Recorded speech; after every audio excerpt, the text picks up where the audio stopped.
सारी मूर्तियां हैं ये सारी फाइबर की मूर्तियां हैं या पीओपी की मूर्तियां हैं। ये पानी में गलने वाली तो है नहीं, लेकिन लोगों ने जानबूझकर इसको ऐसे नदी किनारे छोड़ दिया है।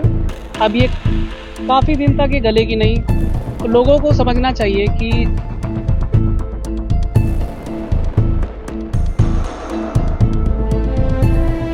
बस आज थू शर्म है तुम लोगों पे।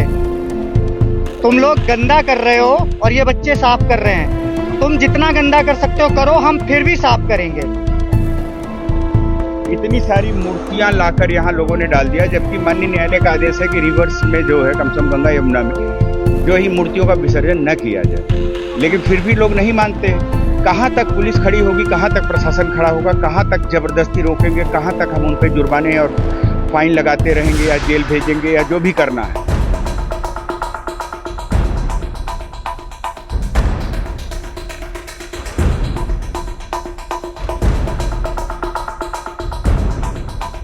पूजा में यूज होने वाली जितनी भी सामग्री होती है वो सब मिलता है यहाँ पे। यहाँ पे हमें मेडिकल वेस्ट मिलता है काफ़ी मात्रा में, और जो नहाने के बाद लोग कपड़े यहाँ छोड़ जाते हैं वो कपड़े मिलते हैं, जूते चप्पल वगैरह। हर रविवार को आके हम घाट को क्लीन करते हैं, और अब जब अगले रविवार आते हैं तो देखते स्थिति वहीं की वहीं होती है।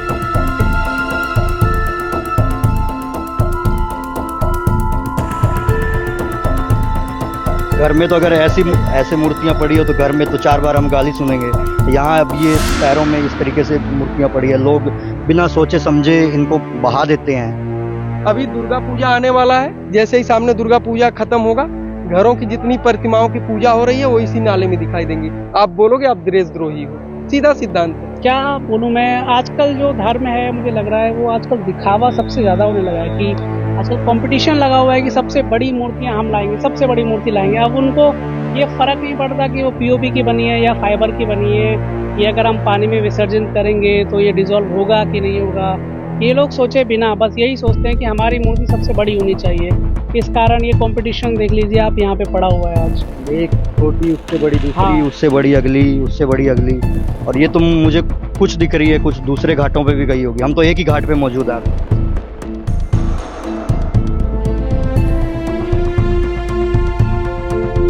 एक दिन में नोटबंदी हो सकती है, एक दिन में सरकार दूसरी चेंज हो सकती है, तो क्या एक दिन में यमुना प्लान नहीं बन सकता है? नया यमुना प्लान बनाया जाए तुरंत ही, तत्काल, और उस पर एक्शन लिया जाए। एक्शन ये होना चाहिए कि यमुना किनारे कोई भी जो फैक्ट्रियां हैं, घर हैं, कॉलोनी है, वो यमुना में कूड़ा करकट नहीं डालेंगे, नाले नहीं डालेंगे। कहीं नहीं लिखा गया पुराणों में कि आप लाओ यमुना गंगा को मैली करो, घरों का कूड़ा करकट निकाल के। बाकी दोस्तों आप खुद ही समझदार हो, आप अपने तरीके से अपनी जिंदगी जी सकते हो।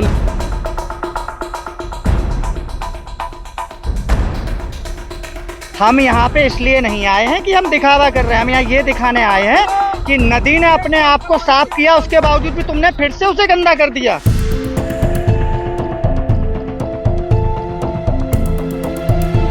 आप अगर चाहेंगे प्लास्टिक जीरो हो जाए, ये पॉसिबल नहीं है। एक लिमिट है, 40 माइक्रोन या 50 माइक्रोन के नीचे का प्लास्टिक रिसाइकल नहीं होता है। उसके ऊपर का प्लास्टिक बोतल है वो रिसाइकल हो सकता है। ये भी थोड़ा मिथ लोग को लगता है कि नहीं प्लास्टिक यूज नहीं करना है, आपको बेसिकली प्रॉपर थ्रो करना है।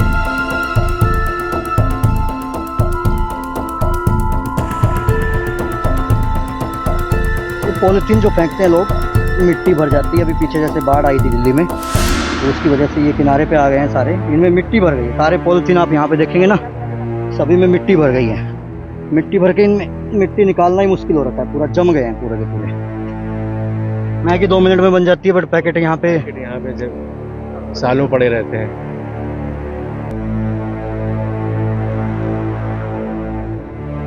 आप खुद देख लो कितना प्लास्टिक यहाँ पे है, अंदर जमा पड़ा है। दिस इज वेरी डिसअपॉइंटिंग कि एज अ यूथ तुम इस 2025 में रह के भी क्लीनिनेस की इंपॉर्टेंस नहीं समझ आ रहे। और यमुना की स्थिति इसलिए बदतर होती जाती है, अब के हथनीकुंड बैराज के बाद जो नदी का जो मेन जलधारा है वो छोड़ी नहीं जाती, और टोटली इसमें जो बहा जाता है तो दिल्ली का सीवर है। अनट्रैप्ड नाले मिलने हो, ड्रेनेज की क्वालिटी का बेहतर ना होना हो, एसटीपीज का बेहतर काम ना करना हो, एसटीपी का इनहेंस ना होना हो, इस तरह से बहुत सारे कारण है। रेत का खनन होना हो, रिवर की फेंसिंग ना होना हो, इको टास्क फोर्स का काम ना करना हो, रिवर गार्ड्स ना होना, मतलब बहुत सारी चीज़ें। इसमें सरकार के साथ साथ जब तक आम जन भागीदारी नहीं होगी तब तक लोगों ऐसे ही होते रहेगा, और कुछ भी इसका रिजल्ट निकलना बड़ा मुश्किल।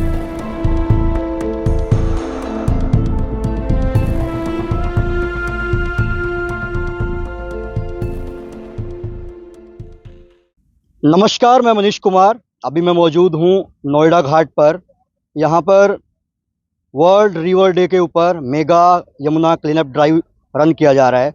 यमुना घाट पे पहुँचने के बाद मुझे कुछ विचित्र चीज़ें दिखने को मिली, जो देखकर एक बार तो लगता है कि जो आस्था हम लेकर चलते हैं, जिस आस्था के नाम पर हम यमुना माँ को पूजते हैं, या फिर यमुना में जो चीज़ें हम विसर्जित करते हैं, वो जाती कहाँ पर है। ये क्या पता एक आम इंसान क्या पता ना सोचता हो कि उनकी जो एक बार बहाई हुई चीज़ें किन किन को नुकसान पहुंचाती है और कहाँ किस किस को वो इफ़ेक्ट करती है।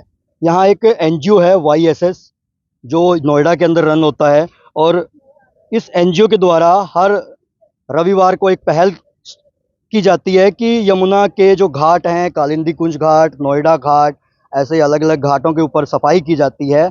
और यहाँ पर कुछ बच्चे उनके साथ जुड़कर इस जो यमुना क्लीनअप ड्राइव है इसका हिस्सा बनते हैं। अभी हमारे साथ में YSS के ही मेन कर्ता धर्ता एक मौजूद हैं, दिनेश कुमार इनका नाम है।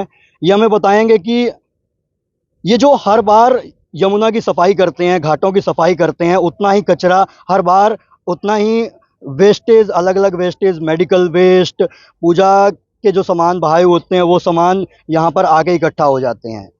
तो ये हर बार सफाई करते हैं, तो इनकी सफाई का वैसे मेरे को जो लगता है, मैं इनसे पूछना चाहूँगा, मतलब क्या बनता है? इतनी सफाई, इतना ही कचरा दोबारा आ जाता है। जी, हम लोगों का काम स्वच्छता के प्रति जागरूकता फैलाना है लोगों के लिए। जब तक लोगों की मानसिकता नहीं सुधरेगी कि उनकी जो प्राकृतिक चीज़ें हैं, नदियाँ हैं, पहाड़, पेड़-पौधे हैं, जब तक वो स्वच्छ नहीं रहेंगे, साफ-सुथरे नहीं रहेंगे, तब तक मानव जीवन सही से नहीं चल पाएगा। क्योंकि यमुना दिल्ली की एकमात्र नदी यमुना नदी है और इसमें यमुना नदी से काफ़ी लोगों का जल आपूर्ति होती है। तो मुझे लगता है कि लोगों की मानसिकता ये सुधरनी चाहिए कि एकमात्र नदी हमारे पास है, उसको स्वच्छ रखने में हमारी मदद करें, सहयोग करें सब। क्योंकि देखिए आप कितनी सारी मूर्तियाँ हैं, ये सारी फाइबर की मूर्तियाँ हैं या पीओपी की मूर्तियाँ हैं, ये पानी में गलने वाली तो है नहीं। लेकिन लोगों ने जानबूझकर इसको ऐसे नदी किनारे छोड़ दिया है। अब ये काफ़ी दिन तक ये गलेगी नहीं। तो लोगों को समझना चाहिए कि जो पानी में वही चीज़ प्रवाहित करें जो डिसॉल्वेबल है। अब जो किस किस डिसॉल्वेबल तरीके नहीं का है, मतलब वेस्टेज आता है यमुना में? हमें काफ़ी सारी मिलती हैं पीओपी की मूर्तियाँ या सीमेंटेड मूर्तियाँ और पूजा में यूज़ होने वाली जितनी भी सामग्री होती है वो सब मिलता है यहाँ पे।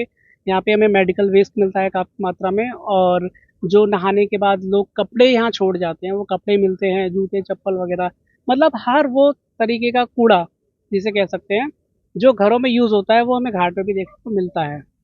इसके पीछे का कारण यही है कि जो नाले होते हैं, सीवेजेस होते हैं, वो अनट्रीटेड होके यमुना नदी में जा रहे हैं, जिसके कारण से वो सीवेज के थ्रू इस यमुना नदी में आ रहा है। तो वही हमें सब देखने को मिलता है। हम लोग हर रविवार अपनी ड्राइव करते हैं और हर रविवार को आके हम घाट को क्लीन करते हैं, और अब जब अगले रविवार आते हैं तो देखते स्थिति वहीं की वहीं होती है। तो मैं देख रहा हूँ यमुना की हाल, तो क्या लगता है बीजेपी सरकार आने के बाद में सुधरे हैं कुछ? जी, सफाई तो उन्होंने पहल तो की है सफाई की। चल रहा है कुछ, और अभी देखा होगा आपने कि बाढ़ आ गई थी यमुना में, तो यमुना नदी कितनी खूबसूरत हो गई थी।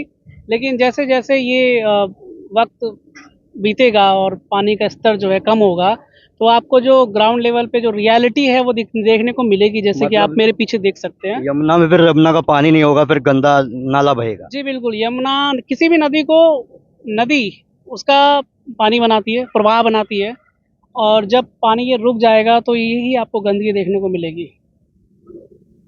हर बार आपकी पहल रहती है, आपने जैसे बताया हर बार आप सफाई करते हैं यहाँ पे आके, तो सरकार भी इसके अंदर जागरूक है। जैसे आपने बताया कि सफाई कर रही है, किस हद तक उनकी सफाई फलीभूत क्यों नहीं हो पा रही है?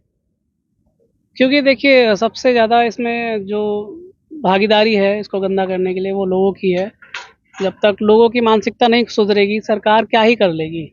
सरकार आपके लिए एक बार नदी क्लीन करके दे देगी, लेकिन उसको सफाई बनाए रखना तो जनता की ज़िम्मेदारी है। जनता जब तक नहीं सुधरेगी, जनता जब तक नहीं समझेगी कि नदी कितनी ज़रूरी चीज़ है हमारे लिए। जल है तो कल है, और इसी नदी में लोग नहाते हैं, इससे फसल सींचते हैं अपनी, और बाकी भी छठ पूजा वगैरह का भी त्योहार होता है, तो लोग इसी पानी को यूज़ करते हैं। तो लोगों को समझना चाहिए कि हमारे काम की चीज़ है, हमारे यूज़ करने की चीज़ है, हम इसको गंदा ना करें। अभी क्या है, जो एसटीपी प्लांट्स सरकार रन कर रही है दिल्ली के अंदर, जो यमुना के ट्रीटमेंट के लिए, क्या प्रॉपर सभी वर्क कर रहे हैं? बताया जा रहा है 35 37 कुछ 38 38 प्लांट है। 38 है और 2 अंडर कंस्ट्रक्शन है। तो अभी कर तो रहे हैं काम, लेकिन अपनी पूरी जो क्षमता है उनकी उस पर वो काम नहीं कर रहे हैं, जिसकी वजह से स्थिति हमें देखने को मिलती है बार बार। कितने अभी रन कर रहे हैं लगभग, कोई अंदाजा है? आई थिंक 21 31 तो 21 यस 21 रन कर रहे हैं। तो अभी केंद्र सरकार चेंज हुई है दिल्ली में, तो अभी एसटीपीज के लिए एक यूनिट बनी है इंडियन आर्मी की, तो वो उनके अंडर आ रही है और वो उनको देख रेख कर रहे हैं। और जाहिर उनसे उन्होंने 1 साल का समय मांगा है, तो जाहिर सी बात है कि अब स्थिति बेहतर होगी और एसटीपी फिर से सही से रन करेंगे और यमुना में जो अनट्रीटेड सीवेज है वो रुकेगा और वो ट्रीट होके ही यमुना नदी में आएगा। हर बार मैं कुछ टाइम से फॉलो कर रहा हूँ, बच्चे यूनिवर्सिटीज़ के बच्चे आते हैं, एनजीओ का आपका पार्ट बनते हैं, क्लीन अप ड्राइव का हिस्सा बनते हैं, सफाई करने के लिए आते हैं। तो उनके अंदर कैसे, मतलब आप किस तरीके से इकट्ठा करते हो, क्या जुनून आता है उनमें? देखिए, सबसे पहले तो हम अकेले ही चले थे। जब हमने यहाँ पे साफ सफाई स्टार्ट की और लोगों को बताया थ्रू सोशल मीडिया, चीज़ें स्थिति दिखाई, तो लोगों के अंदर कुछ जागरूकता आई और लोग हमसे जुड़ना शुरू हुए। और आज हमारे पास 200 से ज़्यादा बच्चों की टीम है जो रेगुलर हर रविवार को क्लीन अप ड्राइव करते हैं। आप दिखाइए नीचे देना मूर्ति किस तरीके से। हम तो मतलब घर में तो अगर ऐसे मूर्तियां पड़ी हो तो घर में तो 4 बार हम गाली सुनेंगे। यहाँ अब ये पैरों में इस तरीके से मूर्तियां पड़ी है, लोग बिना सोचे समझे इनको बहा देते हैं। मैं लोगों से बस यही कहना चाहूँगा कि जब आप पूजा करते हैं तो आप भगवान को साफ से साफ जल, बहुत साफ जल आप उनको अर्पण करते हैं, उनको नहलाते हैं। तो आप उनको जब प्रवाहित करना होता है, विसर्जन करना होता है, तो क्या आप उस पानी में नहा भी सकते हैं जो आप उनको प्रवाहित कर देते हैं? कितने गंदे पानी में आप छोड़कर चले जाते हैं मूर्तियों को, जिस पानी में जिनको पानी को आप छूना भी पसंद नहीं करेंगे, जिसमें आप नहा भी नहीं सकते, आचमन तो बहुत दूर की बात है, आप उसमें हमारे भगवानों को प्रवाहित कर रहे हैं। ये शर्म की बात है, आपको सोचना चाहिए, शर्म आनी चाहिए लोगों को। मूर्तियों को क्या कुछ अल्टरनेटिव हो सकता है कि मूर्तियां ये गलती नहीं है? मूर्तियां आपको बिल्कुल अल्टरनेटिव है। वैदिक काल से चला आ रहा है कि मिट्टी की मूर्तियां बनती थी। पहले तो चांदी और तांबे की भी मूर्तियां बनती थी, और जो कि नदियों की प्योरिफिकेशन के लिए बहुत ज़रूरी हुआ करती थी। लेकिन अभी आजकल आप लोग क्या कर सकते हैं कि आपके लिए विकल्प यही है कि आप मिट्टी की मूर्तियां लाएं। मिट्टी की मूर्तियां क्या होती है कि पानी में डिजॉल्व हो जाती है, तो ये इस तरह से विजुअल हमको देखने को नहीं मिलेंगे अगर लोग मिट्टी की मूर्तियों को यूज़ करें। तो फिर मेजर तो लोग, अगर समझ है या समझ नहीं है, लोग अनसमझी में ये काम करते हैं या फिर उनको पता ही नहीं है कि कोई दूसरे मटेरियल से भी मूर्ति बन सकती है। क्या बोलूँ मैं, आजकल जो धर्म है मुझे लग रहा है वो आजकल दिखावा सबसे ज़्यादा होने लगा है कि आजकल कंपटीशन लगा हुआ है कि सबसे बड़ी मूर्तियां हम लाएंगे, सबसे बड़ी मूर्ति लाएंगे। अब उनको ये फ़र्क नहीं पड़ता कि वो पीओपी की बनी है या फाइबर की बनी है, या अगर हम पानी में विसर्जन करेंगे तो ये डिजॉल्व होगा कि नहीं होगा, ये लोग सोचे बिना बस यही सोचते हैं कि हमारी मूर्ति सबसे बड़ी होनी चाहिए। इस कारण ये कंपटीशन देख लीजिए आप, यहाँ पे पड़ा हुआ है आज। एक छोटी, उससे बड़ी दूसरी, हाँ। उससे बड़ी अगली, उससे बड़ी अगली, और ये तुम मुझे कुछ दिख रही है, कुछ दूसरे घाटों पे भी गई होगी। हम तो एक ही घाट पे मौजूद है अभी। जी बिल्कुल, क्योंकि आप देखेंगे हमारे अपोजिट में कालंदी कुंज घाट है, जिसको पुलिस के द्वारा बैरिकेड लगा के बंद कर दिया गया था कि यहाँ पे कोई भी मूर्तियां प्रवाहित नहीं करेगा। तो लोगों ने क्या किया है, नोएडा घाट की तरफ आकर यहाँ पे अपनी मूर्तियां सब छोड़ के गए हुए हैं। जो उनको यहाँ पे कोई भी सिक्योरिटी वगैरह नहीं थी, तो उनको यही इजी एक्सेस लगा, उन्होंने यहाँ पे छोड़ दिया। प्रवाहित करने के लिए नदी में पानी भी तो होना चाहिए। यहाँ कितना प्रवाहित कर सकते हैं? यहीं रुक गई होंगी मूर्तियां गिरने के बाद में। तो लोगों ने आगे जाने की जहमत नहीं उठाई, उन्होंने यहीं पे छोड़ दिया, उन्होंने प्रवाहित ही नहीं किया, उन्होंने बस घाट पे छोड़ दिया है मूर्तियों को। इसलिए आपको ये घाट पे पड़ी हुई मिल रही है, ना कि पानी के अंदर।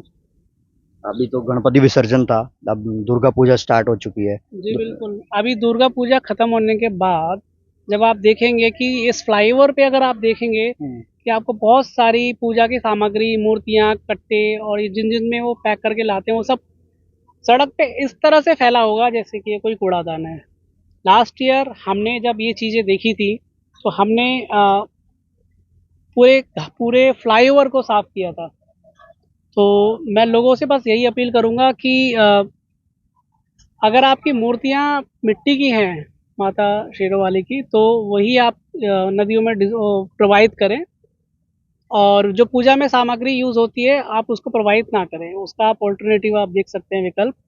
पानी में प्रवाहित वही चीजें करें जो डिजोल्व हो सकती है, वो ना करें जो डिजोल्व कभी नहीं होगी, जैसे कि प्लास्टिक वगैरह है। YSS फाउंडेशन की तरफ से, हमारी तरफ से एक यही रिक्वेस्ट है, प्रार्थना है कि दुर्गा पूजा में जो मूर्ति स्थापना हुई है, जैसे बताया कि चूने की मूर्ति बनती है और वो विसर्जित करने के बाद में गलती नहीं है, उसके अंदर जो भी वायर तार उसको मजबूत बनाने के लिए जो इस्तेमाल की जाती है वो वैसे की वैसे बह के घाटों पे इकट्ठा हो जाती है कहीं ना कहीं, और वो नदी को भी दूषित करती है, उसके साथ साथ घाटों के ऊपर भी पूरा का पूरा जाम लग जाता है। तो ये कह सकता हूँ कि इस बार और इसके आगे भी ज़्यादा से ज़्यादा ऐसी मूर्तियों का इस्तेमाल किया जाए जो मूर्तियाँ पानी में जाकर गल जाए, ताकि, क्योंकि मिट्टी है, मिट्टी तो पानी में जाएगी, गल जाएगी, एक जगह से दूसरी जगह बह जाएगी, उसका कोई नुकसान नहीं होगा, नदी को भी नुकसान नहीं होगा। तो इस चीज़ की ज़्यादा से ज़्यादा कोशिश करें। बाकी आगे हम बात करेंगे, बच्चों से बात करेंगे, वो क्या मंशा लेकर यहाँ पे हर रविवार पहुँचते हैं। और आज मेगा यमुना क्लीनअप ड्राइव है, जिसमें वर्ल्ड रिवर डे के ऊपर ये सभी लोग यहाँ पे पहुँचे हैं। क्या इनकी पहल रहेगी, किस तरीके से सफाई होगी, और बाकी धीरे धीरे आपको दिखाएंगे कि कौन सा वेस्ट यहाँ पे मिल रहा है। अभी तो हमने आपको मूर्तियों के बारे में बताया, और बहुत सारी चीज़ें हैं जो लोग अनसमझी में या फिर जानबूझकर बहा देते हैं और वो बहकर घाटों के ऊपर आ जाते हैं। इस वक्त मेरे साथ YSS के एक वॉलंटियर मौजूद है जो कि बहुत लंबे समय से YSS से जुड़े हुए हैं। तो मैं इनसे पूछना चाहूंगा कि इस वक्त की सबसे बड़ी चुनौती क्या है यमुना घाट को सफाई करने में। जी नमस्कार, मेरा नाम दुर्गा प्रसाद दुबे है, मैं YSS का एक वॉलंटियर हूँ। पिछले 5 साल से हम लोग यमुना जी पे लगे हुए हैं। जैसे ही दुर्गा पूजा, दिवाली, गणपत पूजा या कोई भी हमारा ऐसा त्योहार आता है जिसमें हम अपने घरों में बड़ी बड़ी मूर्तियां लाते हैं, फोटो लाते हैं या तमाम चीजें पूजा करने के लाते हैं, हम पूजा कर लेते हैं। उसके बाद उस चीज का हम क्या करते हैं, ला के फेंक देते हैं यमुना जी में। आप अभी देखे होंगे मेरे पीछे गणेश भगवान जी की बड़ी विशाल काय प्रतिमा पड़ी है। ये गणेश भगवान की ऊपर से नहीं आई आकाश से, ये हम जो आस्था के रूप में अपने घरों में बड़ी बड़ी मूर्तियां लेके आए हैं वो हम ला के इस नाले में डाल दिए। यमुना नहीं है जहाँ पे हम खड़े हैं, इस वक्त नाले में खड़े हैं। यमुना तो आज के 50 साल वर्ष से यहाँ दिल्ली एनसीआर छोड़ चुकी है। सिर्फ हम घर से पता क्या नहीं डालते हैं, सोने चांदी जवाहरात ये नहीं डालते। पता है क्यों? क्योंकि ये अनमोल रत्न है हमारे। बाकी भगवान के हम माँ बाप को भी ला के इस कूड़े में डाल सकते हैं क्योंकि उनकी भी आवश्यकता खत्म है, इसमें लाओ डालो। यही सबसे बड़ी दैविक चुनौती है। सरकार बड़े एक्शन प्लान बना रही है सिर्फ पेपरों में, ग्राउंड पे क्या काम है, जीरो। अभी आप देख रहे होंगे यमुना की स्थिति एकदम सही हो चुकी है। यमुना अपने उस रूप में आ गई है जो आज के 100 साल पहले थी, क्योंकि प्राकृतिक ने अपने आप को हमेशा साफ करने के लिए कुछ ना कुछ करती रहती है। अभी आपने देखा होगा जम्मू, उत्तराखंड और हिमाचल, प्राकृतिक ने अपने आप को साफ कर लिया। अभी हमारा नेचर साफ हो चुका है। सरकार को चाहिए एक एक्शन प्लान तुरंत ही बनाना। एक दिन में नोटबंदी हो सकती है, एक दिन में सरकार दूसरी चेंज हो सकती है, तो क्या एक दिन में यमुना प्लान नहीं बन सकता है? नया यमुना प्लान बनाया जाए तुरंत ही, तत्काल, और उस पर एक्शन लिया जाए। एक्शन ये होना चाहिए कि यमुना किनारे कोई भी जो फैक्ट्रियां हैं, घर हैं, कॉलोनी है, वो यमुना में कूड़ा करकट नहीं डालेंगे, नाले नहीं डालेंगे। कंपनियां 10 दिन में चाहेंगे STP तैयार कर देंगी। यार बड़ी बड़ी चीजें एक दिन के अंदर, 1 घंटे के अंदर हो जाएंगी, तो ये क्या इतना संभव नहीं है? असंभव नहीं है कुछ होना, सब संभव है। प्राकृतिक ने अपने आप को साफ कर लिया है, रिजर्व कर लिया, ऑक्सीजन लेवल भी सही हो गया, इसका TDS भी सही हो गया। और अब क्या है, सरकार को एक चीज बस करना है कि सरकार इस पे एक्शन प्लान बना के कोई कदम, बड़ा कदम उठाए। क्योंकि अगर मीडिया, सोशल मीडिया के माध्यम से और हम अखबारों के माध्यम से, बड़े बड़े पेजों पे हम वादे ही करते रह जाएंगे तो ये यमुना साफ नहीं होगी। यमुना साफ होने की एक ही आवश्यकता है, यमुना अभी साफ हो गई है, कोई एक्शन प्लान। मूर्तियों पे बैन लगाया जाए, मेटल की मूर्तियां लाई जाए, सोने की बनवा लो, चांदी की बनवा लो, पीतल की बनवा लो। वो समय दूसरा था जब 1000 लीटर जल बहते थे और 1 लीटर मलमूत्र बहता था। अभी उसका उल्टा टोटल हो चुका है। अभी 1000 लीटर मलमूत्र बह रहा है और 1 लीटर क्या बह रहा है, जल। तो दोनों में अंतर हो चुका है। उस अंतर को बदलने के लिए एक ही चीज की आवश्यकता है, एक्शन प्लान। तुरंत ही ज्यादा निर्णय ना लेके तुरंत ही कोई एक्शन प्लान। फिर यमुना जी की दशा देखना आप, एक हफ्ते के अंदर, मैं बता रहा हूँ, ज्यादा टाइम नहीं, एक हफ्ते के अंदर सरकार जिस दिन एक्शन प्लान गठित की उसके एक हफ्ते के अंदर प्राकृतिक साफ कर चुकी है अपने आप को। आप यहाँ पे खड़े हो, कैसा महसूस हो रहा है? बहुत अच्छी हवा चल रही है। इसके पहले जब हम खड़े होते थे ना, तो यहाँ पे खड़ा होने पे चिड़चिड़ाहट होती थी, ऐसे लगता था घर जाने के बाद हमें नहाना पड़ता था तुरंत ही, नहीं नहाते थे तो बीमार पड़ जाते थे। अभी वो स्थिति खत्म हो चुकी, थोड़ा सा सही है। 89% कहेंगे आप अभी गंदी है, 20% सही होने से ऐसा महसूस हो रहा है। तो अगर पूरे 100% में से अगर 99% सही हो रही तो क्या होगा, सोचो आप। अभी दुर्गा पूजा आने वाला है, जैसे ही सामने दुर्गा पूजा खत्म होगा, घरों की जितनी प्रतिमाओं की पूजा हो रही है वो इसी नाले में दिखाई देंगी। आप बोलोगे आप देशद्रोही हो, सीधा सिद्धांत है। बड़े बड़े जो घरों में पुजारी बैठे हुए हैं, कहीं नहीं लिखा गया पुराणों में कि आप लाओ यमुना गंगा को मैली करो घरों का कूड़ा करकट निकाल के। बाकी दोस्तों आप खुद ही समझदार हो, आप अपने तरीके से अपनी जिंदगी जी सकते हो। लेकिन दिल्ली एनसीआर में मात्र 3 नदियां थी, एक तो साहिबी जो नाला बन चुकी है, दूसरी हिंडन वो भी पूरी धरती से गायब हो चुकी है, तीसरी नदी सबसे बड़ी नदी यमुना, जो कि पौराणिक कथाओं में भी है। यमुना को भगवान शनिदेव, भगवान यमराज की बहन भी माना जाता है, और वो भी अगर धरती से खत्म हो जाएंगी तो समझ लो कि दिल्ली एनसीआर में एक बहुत बड़ा प्रलय आने वाला है। धन्यवाद दोस्तों। जैसा कि आप लोगों ने देखा कि यमुना नदी जो है ये एक काफी प्रसिद्ध भारत में मानी जाती है, गंगा यमुना, और इसकी जो स्थिति है वो काफी बद से बदतर हो चुकी थी। लेकिन ये जो प्रकृति है ये साल में एक बार अपने आप को बहुत ही बड़े स्तर पर साफ करती है। जैसे कि इस समय आप लोगों ने देखा होगा कि यमुना में जब बाढ़ आती है तो जितना भी कूड़ा कचरा गंदगी है वो सब अपने साथ बहाकर ले जाती है। तो चूक ये हम लोगों की ही है कि ये जो यमुना घाट पर हम लोग गंदगी फैला के चले जाते हैं, यहाँ पर कूड़ा कचरा फेंक के चले जाते हैं।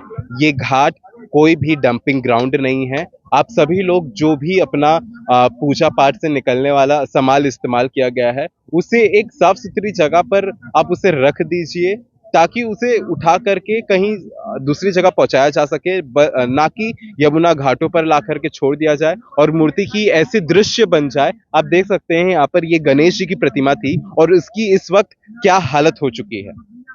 अगर देश का युवा देश की उन्नति के लिए अपना छोटा सा भी योगदान कर दे तो देश की तरक्की की गति और तेज हो जाती है। वही उदाहरण आज हमको देखने को मिल रहा है यमुना घाट, जो कि नोएडा में स्थित है। तमाम यहाँ पर आप लोग युवा देख सकते हैं, तमाम आप लोग यहाँ युवा देख सकते हैं जो कि बढ़ चढ़कर यमुना की सफाई में अपना योगदान दे रहे हैं। चलिए कई लोगों से बात करते हैं, कई लोगों से हमने बात भी की और अब युवाओं की बारी है। आखिर युवा क्या सोचते हैं यमुना के बारे में? क्या यमुना भी उनके लिए उतना ही महत्व रखती है जितना सरकार जनता को बताती है? कहाँ से? I am from Noida club of Delhi south east. तो हर बार आते हो या इस बार ही आए हो? नहीं, हम वहाँ पिछले 2 साल से लास्ट टाइम हम 2 अक्टूबर को आए थे। इस बार हम थोड़ा पहले आए क्योंकि दशहरा था तो इसलिए हम पहले आ गए थे। अच्छा, क्या मतलब क्या आपको बोल दिखता है? हम यहाँ पे जितना हम बेसिकली प्लास्टिक वगैरह पे काम करते हैं कि जितना प्लास्टिक है वो यमुना में बहता जा रहा है, तो उसके चक्कर में हम यहाँ पे आते हैं। हम प्लास्टिक सारा कलेक्ट करके उसको हम रिसाइकिल करवाते हैं, उससे अलग अलग चीजें बनवा के उसको आगे फिर देते हैं। आप अकेले आए हैं? आपके हमारी पूरी ऑर्गेनाइजेशन ये जो है सारे हम डिफरेंट रोटरा क्लब आए और डिफरेंट ऑर्गेनाइजेशन भी आई है, बट ये जो ऑर्गेनाइज करवाया है rotary club of Delhi south east ने करवाया है, तो हमारे अंडर ये चल रहा है। ठीक, क्या लोग ध्यान दे पा रहे हैं कि नदी की सफाई इतना जरूरी है या नहीं? लोग इस पर कितना ध्यान दे रहे हैं? लोग इस चीज को आजकल बहुत ज्यादा नेग्लेक्ट कर रहे हैं, नदियों में कूड़ा फेंक दे रहे हैं। जैसे आप देख ही सकते हैं यमुना घाट का आजकल क्या हाल चल रहा है। दिल्ली साइड भी और नोएडा साइड आज हम आए करने के लिए, तो लोगों के लिए जागरूकता फैलाने के लिए बहुत जरूरी है कि देश का युवा बाहर निकले और ऐसे ऐसे छोटे छोटे स्टेप्स ले। आज रविवार है, रविवार सुबह 7 बजे से ये तमाम युवा यहाँ पर आए और ये यमुना की सफाई में लगे हुए हैं। आप भी आए हैं या फिर आपके साथी और भी आए हैं? हाँ, यहाँ पे हम सब लोग आए हैं और हम लोग एज ए यूथ हम सबको एनकरेज करना चाहते हैं कि आप ज़्यादा से ज़्यादा सफाई करो, because it's only wasting water. अगर यहाँ पे से पानी भी खराब हो रहा है, यहाँ की सारा धरती खराब है, आप खुद देख लो कितना प्लास्टिक यहाँ पे है, अंदर जमा पड़ा है। दिस इज वेरी डिसअपॉइंटिंग कि एज ए यूथ तुम इस 2025 में रह के भी क्लीनिनेस की इंपॉर्टेंस नहीं समझ आ रहे। और लोगों को आप कैसे जोड़ेंगे इस अभियान में? एक तरीके का ये अभियान है, आप लोग और लोगों को कैसे जोड़ेंगे? क्या कहकर जोड़ेंगे? अपने यूथ को कैसे जोड़ेंगे? आई गेस ये तो पहले सबकी मॉरल रिस्पॉन्सिबिलिटी होनी चाहिए कि हम लोग खुद आएँ और हम लोग ये सब साफ करके वी वांट टू एनकरेज, हम प्रैक्टिकल एग्जांपल देके उनको जोड़ना चाहेंगे कि आप लोग आओ। जैसे ये लोग रोड ट्रैक है, हम लोग वॉरियर्स हैं और भी बहुत सारे ऑर्गेनाइजेशन आई हैं। हम सभी अलग अलग सोशल मीडिया प्लेटफॉर्म्स भी सबको एनकरेज करेंगे, बिकॉज जो यूथ देखता है वो यूथ करता है। तो आई गेस ये सबको करना चाहिए, जो दिखेगा वो होगा। क्या लगता है यमुना सफाई हो पाएगी, मतलब साफ हो पाएगी पूरी, या फिर बिल्कुल ये सपना ही रह जाएगा? नहीं नहीं, बिल्कुल हो पाएगी। अगर देश का युवा बाहर निकला तो बिल्कुल हो पाएगी। आज हम छोटी सी कोशिश करने निकले हैं, बिल्कुल हो पाएगी। यमुना जी के प्रति मेरा मतलब एक पहले बचपन से ही बॉन्ड है और मेरा नाम भी कृष्ण है, तो यमुना जी गंदी है तो मैं कैसे ना हूँ। आपको अगर मैं देख सकता हूँ कि सुबह से यहाँ पर आप लगे हो, आप कितने समय से आ रहे हैं? मैं 8 o'clock से इधर ही हूँ। कौन से इंस्टीट्यूट या कॉलेज से? MET। तो कितने महीने से आप YSS से जुड़े हैं? लगभग 2 महीने हो गए। 2 महीने हो गए। तो आप यहाँ पे देख सकते हैं MET से स्टूडेंट्स आ रहे हैं, अलग अलग कॉलेज से स्टूडेंट आ रहे हैं, और जैसा कि इस बच्चे ने काफी अच्छा जवाब दिया कि उसका नाम कृष्णा है, यमुना जी से लगाव है। और मुझे ऐसा लगता है कि हम हर भारतीय का जो सबसे प्रमुख नदी है गंगा यमुना, जिसको बच्चे बच्चे को पता है ये नाम, अगर उसकी हालत ऐसी हो सकती है तो इसमें सिर्फ MET या दिल्ली NCR के लोगों की YSS फाउंडेशन की जिम्मेदारी नहीं है, भारत के हर नागरिक की जिम्मेदारी है कि वो यमुना मैया का ऐसा हाल ना रखे। आप लोग को कुछ नहीं करना है, आप लोग को अपने घर में शुरुआत करनी है। अगर आप घाट पर नहीं आ सकते हैं तो आप अपने घर पे जो भी पूजा पाठ वाली सामग्री है, जो हवन कुंड से जो आप उसके निकाल के ला करके यमुना जी में फेंकते हैं, तो कृपया करके उसे यमुना जी में ना फेंकिए। जो भी आप हारफुल इस्तेमाल करते हैं, आप उसे हारफुल को सुखा करके अपने छत पर के उसे मिट्टी में मिला दीजिए, वो खाद बन जाएगा। लेकिन आप ऐसे अगर नदी में जैसे हारफुल आप देख सकते हैं कि फैले हुए हैं, इससे न केवल यमुना मैया, लेकिन जो यमुना मैया में जीव रह रही है, मछलियां रह रही हैं, इसे खा करके उन्हें भी हानि होता है और प्रदूषण भी बहुत ज्यादा फैलता है। यमुना क्लीनअप ड्राइव हर रविवार जो रन किया जाता है, इस बार वर्ल्ड रिवर डे है। इसी के दौरान अभी जैसे स्वच्छता पखवाड़ा भी चल रहा है, स्वच्छता ही सेवा। इसी में जो YSS का सपोर्ट कर रहे हैं इंडियन ऑयल, उसके DGM अमित विमल जी यहाँ पर हमारे साथ मौजूद हैं। तो उनसे जानेंगे कि इंडियन ऑयल की इस बार क्या पहल है, क्या किस तरीके से वो जो नोएडा के अलग अलग जो लोकेशंस उन्होंने टारगेट की है, जहाँ पर सफाई अभियान शुरू किया है, जो 17 सितंबर से लेकर 2 अक्टूबर तक जो स्वच्छता का पखवाड़ा चल रहा है, इस दौरान वो क्या पहल कर रहे हैं, किस तरीके से उनका सफाई अभियान अभी तक चल रहा है। पहले थैंक यू आप लोग को। सब बेसिकली ये 17 सितंबर से 2 अक्टूबर का स्वच्छता ही सेवा प्रोग्राम गवर्नमेंट ऑफ इंडिया की तरफ से लाया जा रहा है, जिसमें इंडियन ऑयल बढ़ चढ़ के भाग ले रहे एज ए सेंट्रल PSU। ये ऑल ओवर इंडिया में किया जा रहा है। इसमें हमारे इंडियन ऑयल के जो रिफाइनरी हेडक्वार्टर है, वो उसमें क्लीनेस्ट ड्राइव है, उसमें क्लीनेस्ट टारगेट यूनिट है। तो ऑलरेडी हमने इसके पहले 20 तारीख को सेक्टर 18 में किया क्लीनेस्ट ड्राइव पब्लिक स्पेस का। बट अभी सेकेंड हम लोग का एक था जो क्लीनेस्ट टारगेट यूनिट। उस टारगेट में क्या होता है बेसिकली कि जो बहुत गंदे एरिया हैं बेसिकली, तो हमने विजिट किया तो देखा कि ये एरिया थोड़ा ज़्यादा गंदा है, जिसको रिक्वायर्ड है प्रॉपर क्लीननेस का। एक तो पब्लिक स्पेस आपने वही प्लेस चूज किया जो सबसे ज्यादा गंदा है, और इंडियन ऑयल उसमें किस तरीके से सफाई के अंदर योगदान दे सकता है इस स्वच्छता के पखवाड़े के। इसमें क्या होता है, एक तो पब्लिक स्पेस होता है। पब्लिक स्पेस का ऑलरेडी हमने प्रोग्राम सेक्टर 18 में किया, बढ़ चढ़ के, जिसमें YSS भी सपोर्ट किए, नोएडा अथॉरिटी भी सपोर्ट किया। फिर हमने ये विजिट किया, YSS को मैं दिया था क्योंकि अथॉरिटी ने हमने बताया था। अथॉरिटी से बात करने में पता चला कि कहाँ हमारा एरिया सबसे गंदा इस एरिया में नोएडा में है, क्योंकि दिल्ली नोएडा में हम लोग ऑपरेट कर रहे हैं। तो हमने नोएडा को सेलेक्ट किया, जो दिल्ली नोएडा का। तो जब यहाँ विजिट किए, लास्ट आई थिंक मैं मंडे विजिट किया था। विजिट करने के बाद जब 1-2 घंटा देखा एरिया को, तो मुझे ठीक लगा एरिया, मतलब उस हिसाब से कि ये सही में गंदा बहुत ज़्यादा है। तो फाइनली हमने मैनेजमेंट से बात किया कि इस एरिया को हम लोग टारगेट लेते हैं। तो अथॉरिटी से बात किया, YSS से बात किया कि आप वॉलंटियर दे सकते हैं support, and we will provide everything. Like जो भी सपोर्ट चाहिए हम लोग तरफ से, जो भी इसके लिए लाइक पॉली बैग हो, यहाँ का नॉर्मल अरेंजमेंट हो, जो भी चीज़ सपोर्ट होगा हम लोग एवरीथिंग विल डू। हम लोग कर रहे हैं और सुबह से हम लोग लगे हुए थे। और हम लोग अभी भी मेन टारगेट, में बार बार बोल रहा हूँ कि हम लोग का टारगेट ये है कि जो रियली गंदा एरिया उसको क्लीन करके एक दिखाना सैंपल कि येस वी कैन डू। ये ऐसा नहीं कि हम लोग सिंबॉलिक कर रहे हैं, इसमें हम लोग खुद भी लग के कर रहे हैं। आप देखे होंगे तभी से हम सबको बोल भी रहे हैं कि 3-3 लोग का ग्रुप बना के टीम वर्क में पॉली बैग में मतलब इसको क्लीन कीजिए। और इसमें हम लोग का टारगेट है कि पहले का फोटो आप लोग ले सकते हैं कि पहले क्या स्थिति था और आफ्टर ड्राइव क्या स्थिति है। तो ये अवेयरनेस भी है साथ साथ में, जो हम लोग का एक होता है कि अवेयरनेस भी करना है। इतने लोग जुड़ रहे हैं तो एक दूसरे को बताएंगे भी, और इसमें हम लोग लास्ट में एक बार ओथ भी फिर से दिलवाएंगे कि बेसिकली हम लोग को ये, क्योंकि गंदा हम ही लोग कर रहे हैं, हमारे ही परिवार के लोग कर रहे हैं। हर रविवार वाईएसएस सफाई अभियान चलाता है यमुना घाटों के ऊपर, और हर बार ऐसे ही गंदा हो जाता है। इस बार आप पखवाड़े के अंदर आप पहुंचे, आपने सफाई देखा कि यहाँ का हाल क्या हो रखा है। अभी गणपति विसर्जन था, अभी दुर्गा पूजा आ रही है, तो लोग फिर मूर्तियां विसर्जित करेंगे पानी में। और जैसे पहले बात हो रही थी कि जिस तरीके का पानी हमें दिख रहा है, हम घर पे मूर्तियों के ऊपर घर की स्वच्छता के लिए गंगा का जल, साफ जिसको पानी हम बोलते हैं, शुद्ध पवित्र जल बोलते हैं, वो छिड़कते हैं घर में ताकि घर की पवित्रता बने। मंदिर में वो जल छिड़कते हैं, हर जगह उसको इस्तेमाल करते हैं। बट यमुना का इतना गंदा पानी है, इसी में लोग अपनी मूर्तियां विसर्जित कर लेते हैं। तो इस पर आप क्या कहना चाहेंगे? लोगों में अवेयरनेस है या फिर जानबूझकर ये चीजें हो रही हैं? इसमें क्या है कि आदमी का एक होता है अवेयरनेस से बहुत बड़ी चीज है, और आदमी हैबिट भी होता है, बिहेवियर भी होता है। जैसे आप अगर कभी चल रहे हैं, आपको अवेयरनेस होना चाहिए कि आपका कैसे इन्वायरमेंट को आप इम्पैक्ट कर रहे हैं। तो अवेयरनेस का भी है, धीरे धीरे हो सकता है इसको थोड़ा टाइम, बट अभी जैसे पखवाड़ा चल रहा है 17 सितंबर से, तो अवेयरनेस लोग में जा रहा है। लेकिन अब कितना फास्ट अवेयरनेस हो, इसमें मुझे लगता है कि सभी पब्लिक का, मीडिया का, सबका सपोर्ट चाहिए, कि जिसमें आपको अकेला कोई काम नहीं कर। मैं बार बार इसलिए बोल रहा हूँ, ये टीम वर्क है, कोई एक आदमी नहीं कर सकता। इंडियन ऑयल भी जैसे कर रहा है, तो अथॉरिटी को भी हमने बात किया, वैसे से भी सपोर्ट लिया। It is a team work. एक आदमी अगर इंडियन ऑयल करना चाहेगा तो वो नहीं पॉसिबल है। इसमें मीडिया का भी, मैं तो मीडिया से भी बोलूंगा कि इनको अवेयरनेस करें। जैसे कि हमने एक किया था कि अभी अथॉरिटी को कुछ दिन पहले हमने बोला था डस्टबिन कहाँ चाहिए, इंडियन ऑयल सपोर्ट, तो उसमें हमने कुछ डस्टबिन भी दिया था कहीं कहीं जहाँ भी चाहिए। ऑलरेडी हम लोग डिस्कशन में हैं उनके साथ कि कहाँ डस्टबिन रख सकते हैं। क्या होता है, लोग कभी कोई चीज़ यूज किया उसको प्रॉपर थ्रो कहाँ कर सकता है, रिसाइकलिंग का बात है। आप प्लास्टिक को खत्म नहीं कर सकते हैं, आपको बेसिकली समझना पड़ेगा कहाँ फेंके और कहाँ रिसाइकल हो। बेसिकली आप अगर चाहेंगे प्लास्टिक जीरो हो जाए, ये पॉसिबल नहीं है। एक लिमिट है, 40 माइक्रोन या 50 माइक्रोन के नीचे का प्लास्टिक रिसाइकल नहीं होता है। उसके ऊपर का प्लास्टिक बोतल है, वो रिसाइकल हो सकता है। ये भी थोड़ा मिथ लोग को लगता है कि नहीं, प्लास्टिक यूज नहीं करना है, आपको बेसिकली प्रॉपर थ्रो करना है। और जो हम लोग जिम्मेवार हैं, जो जहाँ अथॉरिटी है, जिसका भी जो रोल है, उसको प्रॉपर कलेक्ट करके रिसाइकल करवाना है। बेसिकली ये समझ में आना चाहिए लोग को। आप ये सोचो कि प्लास्टिक जीरो हो जाएगा, ये पॉसिबल नहीं है। फैक्चुअल बात यही है, लेकिन अवेयरनेस लोग को धीरे धीरे आ रहा है। लोग को टॉक भी दिया जा रहा है कि आप बेसिकली सिंगल यूज प्लास्टिक समझना पड़ेगा लोग को, सिंगल यूज प्लास्टिक क्या है। बच्चे भी पढ़ रहे हैं, यहाँ आए, तो मैं एक बार थोड़ा बता भी दूंगा। अभी एक दो लोग पब्लिक टॉक के लिए बुलाया गया है, जिसमें कि सिंगल यूज प्लास्टिक को बेसिकली खत्म करना।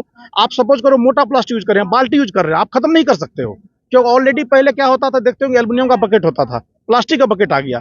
अगर बकेट आपका खराब हुआ तो आपको रिसाइकल करना है, तो रिसाइकल इज बेसिक। आप गाड़ी देखो, गाड़ी में प्लास्टिक होता है, तो बेसिकली गंदगी, प्लास्टिक, बहुत सारी चीजें इसमें। तो अवेयरनेस भी है, और क्लीननेस इसलिए किया जा रहा है, ये क्लियर कट शो किया जा रहा है कि हम लोग जैसे आईसीएल से आए हैं, तो we are directly saying that we are also engaged in that. We are not only financing और promoting, we are directly doing that. Like हमने लास्ट अभी 1 घंटे का प्रोग्राम किया था सेक्टर 55 में, 1 किलोमीटर हमने ड्राइव रखा था। हमारे सब ऑफिसर ने 1 घंटे को पूरा डीपली क्लीनिंग किया। हमारे ministry of petroleum natural gas के ऑफिसर भी आए थे। दे हैव क्लियरली सेड कि नहीं, आप लोग डायरेक्टली कर रहे हो, सिर्फ आप लोग ये नहीं कि फंड कर दिए, सिंबॉलिक कर रहे हो। तो इंडियन का सबसे बड़ा चीज है, कहीं ऐसा तो नहीं कि 2 अक्टूबर आता है तो पखवाड़ा शुरू हो गया। जैसे एक हिंदी दिवस आता है, हिंदी दिवस पे लोग बोलते हैं कि हिंदी बोलनी चाहिए, बट पूरा साल तो वो अंग्रेजी बोलते हैं। मैं इन जनरल, अंग्रेजी भी हमारी देश में अब बोली जा रही है, तो उसको हम नकार नहीं सकते। पखवाड़ा आया, उसी तरीके से मातृ पितृ दिवस आता है, फादर डे आता है। उस दिन एक बार स्टेटस लगा के लोग रख देते हैं कि हाँ, आज मम्मी के साथ फोटो लगा दिया, आज मदर डे था। उसी तरीके से पखवाड़ा है। इसी दौरान स्वच्छता के लिए सरकार ने एक मुहिम चलाई। बाकी ये तो कितने दिन का हो गया, 15 दिन का हो गया। 15 दिन के अलावा बाकी तो 350 दिन बच गए ना देश के। पहले भी हम लोग किए हैं 1 जुलाई से, उसमें किए थे उस वक्त। बेसिकली क्या है कि आप सिंबॉलिक में बता रहा हूँ, फिर से मैं रिपीट कर रहा हूँ कि इसलिए किया जाता है कि आप थोड़ा अवेयरनेस बीच में आ जाए, क्योंकि लोग भूल जाते हैं। आदत क्या होता है, जैसे आपको आदत लगाना है कोई चीज करते, जैसे उठते हैं आप, सुबह उठते हैं, आपको ऑफिस जाना है, स्कूल जाना है, या वॉशरूम जाना है, ब्रश करना है, तो ये भी आदत होना चाहिए कि आप जो गार्बेज यूज कर रहे हैं, आपका रिस्पॉन्सिबिलिटी है। आप बीच बीच में इसलिए अवेयरनेस करते रहते हैं कि आदमी, हो सकता है कल को, आज 1000 आदमी जुड़े हैं, कल को 5000, कल को लगे। जैसे आप इंदौर का देखो, नोएडा का इस बार रैंक भी अच्छा आया है। तो आपको धीरे धीरे अवेयरनेस लाना है कि लोग में हैबिचुअल बिहेवियर इशू। सपोज बता रहा हूँ मैं, आप जा रहे हो कहीं, एक नॉर्मल पैकेट खरीदा, चिप्स का पैकेट, बनाना खरीदा, आपको लगेगा रोड पे फेंक दें, आपको फिर लगेगा यार हम ही लोग दिन साफ करते हैं। अगर आज खुद आप साफ कर रहे हो तो आपको लगेगा मैं अपने हाथ से इस गंदगी उठा रहा हूँ। आप सोचोगे सैनिटेशन वर्कर कर रहा है, वर्कर करेगा, वर्कर नहीं, कोई भी कर सकता है, क्योंकि आप गंदगी आप फैला रहे हो, आपको करना है। तो ये सिर्फ सिंबॉलिक नहीं, मैं कह रहा हूँ इसको डीपली इन रूटेड बिहेवियर में करना है। और इसलिए लोग ऐसे नहीं कि यहाँ पे वही वर्कर है, ये सब लोग जो भी हैं पढ़े लिखे लोग हैं, लेकिन क्या है, एक अंदर में बिहेवियर चेंज होना मेन जरूरी है, आदत चेंज होना जरूरी है। आप इसलिए तो आपको लगता है कि जो 15 दिन का पखवाड़ा चला है, इससे 350 दिन, अगले 350 दिन अवेयरनेस रहेगी, लोगों का बिहेवियर चेंज होगा? देखिए ये क्या होता है, जुलाई में भी किया था और अवेयरनेस में बार बार बोलना चाहिए, मीडिया का सपोर्ट है, एक एक आदमी का सपोर्ट चाहिए, it is not a individual support. Cleanness, और आप जो बात करते हैं कि अगर ये होगा, मैं भी बोल रहा हूँ कि पहले का फोटो अभी का हम लोग ऑलरेडी ट्रैक करेंगे। ये एक अवेयरनेस आपको बिहेवियरल चेंज है। आपको जैसे आप पढ़ते हो कभी, तो गारंटीड तो नहीं कि आप पढ़ के अच्छा काम, लेकिन एक आपको ट्रैक किया जाता है कि आप अच्छा करो। पखवाड़ा इसलिए उसका बेसिकली उस चीज को बिहेवियरल में इनबिल्ट किया जाता है, तो वो धीरे धीरे क्या होता है आप देखते हो, क्या हो सकता है आजकल आप देखते हो कि धीरे लोग अवेयर होने लगा है। अच्छा प्लास्टिक, एटलीस्ट आप भी जैसा आप सुन रहे होंगे कि सिंगल यूज प्लास्टिक क्या है, आप भी 5 लोगों को बताएंगे नहीं इंडियन ये कर रही है, तो धीरे धीरे लोग को अवेयरनेस होता है। तो basically it is a government initiative और इंडियन इसको फुल्ली सपोर्ट कर रही है। इसको कैसे डीपली इनरूटेड बिहेवियर में किया जाए। यहाँ पे क्या आपने मेन स्ट्रीम मीडिया या नेशनल मीडिया को इनवाइट किया है? मेरे को तो यहाँ पे कोई दिख नहीं रहा। इसमें क्या है कि हम लोग बेसिकली हम लोग पब्लिसाइज के टारगेट में नहीं थे, हम लोग का टारगेट रियल में क्लीन करना। बोलते हैं ना, जो करते हैं वो दिखता है, बेसिकली पता चलेगा कि हम लोग कर रहे हैं, इंडियन ऑयल इज डूइंग। तो इनवाइट करके एक होता है कि पब्लिसिटी करना, we are not in that publicity कर, basically our target is to really clean. होता है ना, जो हो जाता है तो दिखता है। आप बुला लो फिर सिर्फ मतलब इंटरव्यू तो फोटो, मैं अभी भी बोल रहा था जब शुरू आप लोग कर रहे थे, मैं बोला इंटरव्यू बाद में कर लेंगे या जो भी बोलना है बुलवा लेंगे, पहले क्लीन तो कर लें, क्योंकि रियल आए क्लीन करने के लिए। सुबह उठ के आए संडे को, आप अगर आप देखेंगे तो बाद में बताएंगे हाँ इंडियन वेल ने किया हुआ है, जो भी सपोर्ट कर अथॉरिटी के लोग भी आए। तो मेनली आप अगर वो करते, वो इवेंट हमारा काम नहीं था। अभी हमारा टारगेट है बेसिकली क्लीननेस टारगेट यूनिट, हमको क्लीन करके दिखा देना है इसको। इस वक्त मेरे साथ मौजूद हैं YSS के फाउंडर सचिन जी, तो इनसे बात करके जानते हैं कि इस फाउंडेशन का मेन लक्ष्य क्या है। नमस्कार जी। जैसा देखते हैं कि आजकल के यूथ को कुछ पता नहीं होती उन्हें करना क्या है, किस तरह से कोई गाइडेंस नहीं होती, ना ही कोई प्लेटफॉर्म होता है जिस तरह से वो लोग कनेक्ट हो पाए। तो बस यूथ को एक दिशा देने के लिए, उनको कनेक्ट करने के लिए कि समाज ने उन्हें बहुत कुछ दिया है, बट उनको भी कुछ समाज के लिए भी समय निकाल के समाज को वापस देना चाहिए, प्रकृति के लिए समय देना चाहिए। क्योंकि आजकल के यूथ को कोई मतलब नहीं है, ना समाज से, ना अपने घर बार से, और ना ही अपनी प्रकृति से। तो बस एक उनके पास एक मौका होता है कि वो समाज के लिए कुछ समय निकाले। हमारा कहना है कि हफ्ते में 2 घंटे और साल में कम से कम 100 घंटे अपने लिए श्रमदान करें, जिससे प्रकृति को बेहतर कर पाए और समाज के साथ जुड़ाव करें। क्योंकि जब तक वो समाज से नहीं जुड़ेंगे, आजकल देख रहे हैं सोसाइटी केसेस कितने बढ़ते जा रहे हैं, उसका एक मेन कारण है कि उनका समाज से जुड़ाव ना होना, क्योंकि वो अपनी बातें किसी से कह नहीं पाते हैं, यहाँ तक कि वो अपनी फैमिली से भी डिस्कस नहीं कर पाते हैं। तो बस यही है कि इस तरह से युवाओं को जोड़ें और जिस तरह से वो अपनी जो स्ट्रेस है या फिर कोई तरह की कोई कम्युनिकेशन है वो यहाँ पे आके इम्प्रूव कर पाए। आप बड़े लंबे समय से यमुना घाट पर ये ड्राइव कर रहे हैं और अभी ये स्पेशल ड्राइव भी आपका चल रहा है पिछले 17 सितंबर से लेकर 2 अक्टूबर तक। तो इसमें सबसे बड़ी चुनौती आपको क्या लगती है कि कहाँ ऐसी किसकी चूक रह जा रही है? क्योंकि प्रकृति जैसे नदी है, ये साल में अपने आप को एक बार साफ कर देती है। अगर आपने जल का जो पहले प्रदूषण देखा होगा वो बहुत ज्यादा था, अब देखेंगे तो अब काफी बेहतर सुधार हो चुका है, क्योंकि अभी बाढ़ आई थी, नदी खुद को अपने आप को एक साल में एक बार साफ कर लेती है। तो चूक कहाँ रह जा रही है? तो चूंकि देखो, नदी को नदी तब माना जाता है जब नदी में अपना जल का प्रवाह हो। मगर आप सामने देख सकते हैं कि यमुना है, और यमुना की स्थिति इसलिए बदतर होती जाती है, अब के हथनीकुंड बैराज के बाद जो नदी का जो मेन जलधारा है वो छोड़ी नहीं जाती, और टोटली इसमें जो बहा जाता है तो दिल्ली का सीवर है। और सीवर की कंडीशन आप देख रहे हो, क्योंकि इतनी ज़्यादा बदतर है कि आप इसके BOD और COD लेवल की बात करेंगे तो बहुत ज़्यादा ही केमिकल है। क्योंकि यही यमुना जो दिल्ली में वजीराबाद पुल से पीछे जो जिसकी क्वालिटी बहुत बेहतर मानी जाती है, दिल्ली के आखिरी छोर तक आते आते ये नर्क जैसी यमुना हो जाती है। इसका मुख्य कारण सिर्फ सरकार का इस तरफ ध्यान न देना और लोगों के की जो योगदान है, चाहे वो अनसीवेज ट्रीटेड हो या अनट्रैप्ड नाले मिलने हो, ड्रेनेज की क्वालिटी का बेहतर ना होना हो, STPs का बेहतर काम ना करना हो, STP का इनहेंस ना होना हो, इस तरह से बहुत सारे कारण है। रेत का खनन होना हो, रिवर की फेंसिंग ना होना हो, इको टास्क फोर्स का काम ना करना हो, रिवर गार्ड्स ना होना, मतलब बहुत सारी चीज़ें। इसमें सरकार के साथ साथ जब तक आम जन भागीदारी नहीं होगी तब तक लोगों ऐसे ही होते रहेगा और कुछ भी इसका रिजल्ट निकलना बड़ा मुश्किल है। हम जैसे देख सकते हैं यहाँ पे काफी बड़े तादाद में लोग मौजूद हैं। यहाँ पर YSS की कैब के साथ साथ इंडियन ऑयल के भी कुछ लोग दिख रहे हैं। इंडियन ऑयल का इसमें क्या सहयोग है? हम इंडियन ऑयल का तहे दिल से हार्दिक आभार करना चाहेंगे। साथ ही साथ हमारे साथ IIPA के लोग भी जुड़े हुए हैं, जिनके मार्गदर्शन में इस तरह से यूथ को हम कनेक्ट कर रहे हैं। IIPA का सबसे बड़ा मुख्य योगदान है। इंडियन ऑयल के साथ हमारी ये दूसरी मेगा ड्राइव्स है, जिसमें इससे पहले हमने 20 तारीख को वर्ल्ड क्लीन अप डे पे हमने 500 लोगों से ज़्यादा लोगों को इकट्ठा करके एक सेक्टर गांव शहर के बीचों बीच सेक्टर 18 में एक मेगा ड्राइव चलाई थी, जिसे लोगों ने काफ़ी सराहा था और लोगों ने बढ़ चढ़कर हिस्सा भी लिया था। मतलब हमारा कहने का मतलब है कि समाज सबका तो जिम्मेदारी सबकी, किसी एक की नहीं, सरकार सबकी। तो सरकार के साथ जब तक आम जन लोग भागीदारी नहीं निभाएंगे तब इस तरह के कचरे, अब ये देखिए यहाँ पे कचरा कहाँ से आया, यहाँ फैलाने वाले आप ही और हम लोग हैं, ना कि कोई सरकार है। तो इस सरकार का कोई योगदान नहीं है, सरकार अपने स्तर पे काम कर रही है, मगर आम नागरिक जब तक ग्राउंड लेवल पर खुद उतर के काम नहीं करे, खुद अपनी चीजें नहीं सोचेगा, तब तक ये इसकी स्थिति ऐसी बद से बदतर होता है। आप ये देखिए ना, हमारे पूर्वजों ने हमें क्या दिया था और हम अपने आने वाली पीढ़ियों को क्या देंगे, तो आपको अंतर साफ दिख रहेगा कहाँ हमने किस तरह की चीजों को देखा था, पानी और किस तरह के। और आजकल लोग जल के साथ साथ बेसिक सुविधाओं का तक अभाव हो चुका है। आपको स्वच्छ जल नहीं मिल पा रहा है, स्वच्छ हवा नहीं मिल पा रही है, हरा भरा पर्यावरण हमसे कोसों दूर जाता जा रहा है।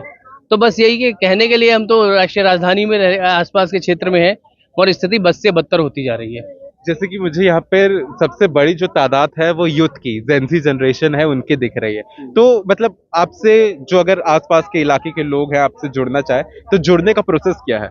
हाँ, आप हमारी हर रविवार को ड्राइव्स आती है, आप लोग यूथ हैं और हमारा टोटली अब सब यूथ का काम ही हो जाता है कि अपनी जनरेशन को सुधारें। हम वो बीच की कड़ी होती हैं जो बाल्यकाल से लेकर वृद्धावस्था के बीच के लोगों को जोड़ती है। हम दोनों के साथ रह के कोलैबोरेट करते हैं, दोनों की लोगों की चीजें हमें समझ होती है।